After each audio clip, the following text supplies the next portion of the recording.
Emperor Meiji, also called Meiji the Great or Meiji the Good, was the 122nd Emperor of Japan according to the traditional order of succession, reigning from the 3rd of February 1867 until his death on the 30th of July 1912, and the first monarch of the Empire of Japan.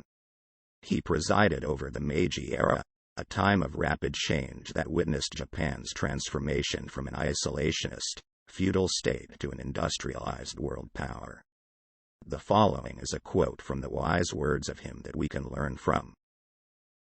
"A leader is best when people barely know he exists. When his work is done, his aim fulfilled, they will say, 'We did it ourselves.'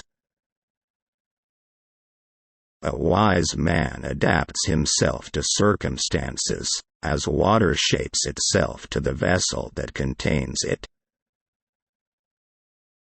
Change is the only constant in life, and those who adapt to change are the ones who will thrive.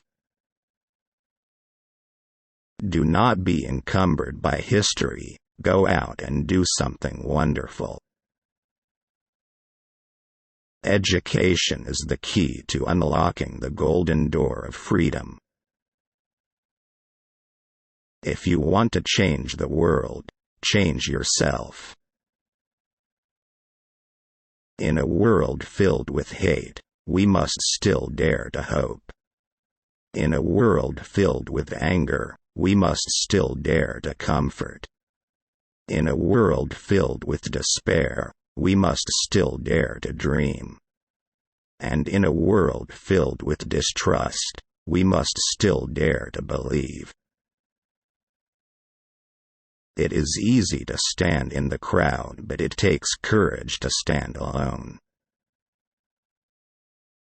It is the responsibility of every person to make the world a better place for future generations. Let us not pray to be sheltered from dangers, but to be fearless when facing them. Our future is not in the stars but in our own minds and hearts. The art of peace is not a passive art, it is an active art that requires daily practice. The best way to predict the future is to create it. The greatest glory in living lies not in never falling, but in rising every time we fall. The only limit to our realization of tomorrow will be our doubts of today. The prosperity of a nation lies not in its wealth but in the happiness of its people. The success of a society is measured by the progress of its women. The way here set forth is indeed the teaching bequeathed by our imperial ancestors, to be observed alike by their descendants and the subjects, infallible for all ages and true in all places.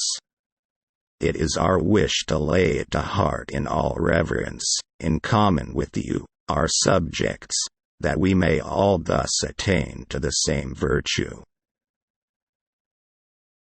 The world is wide, and I will not waste my life in friction when it could be turned into momentum. True leaders are not those who seek power but those who have been called to serve. Without continual growth and progress, such words as improvement, achievement, and success have no meaning.